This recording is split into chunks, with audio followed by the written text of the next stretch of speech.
நாட்டுல அதான் சரியான விட்டு விட்டுப்பா இருக்கு. குரங்கு சார் டான்ஸ் வருங்க. ரத்த கொதிப்பு மாமண்டா இருக்கு. ரத்த கொதிப்பு கச்ச பிள்ளைங்க நாட்டுல குரங்கு தான். குரங்கு சார் நாட்டு வாழை பிடிப்பான். மைக்க பூட்டி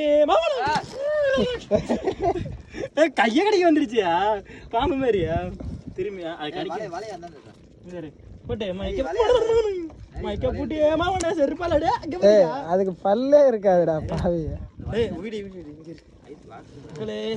குரங்கு சாரோட ஸ்ட்ரென்த்தை பாத்தீங்களா? 4 முறை இது தெரியுறேன் நான் ஃபுல்லா. பேக் மூஞ்சி தெரியாது, கருப்பா தெரியுது. வீட்டுல போய் 1000 வரைக்கும் உயிரோட தான் இருக்கணும். கரங்கு சார் செம்ம டைட்ரா. இப்போ இதான் பாத்தீங்கன்னா குரங்கு சுறா.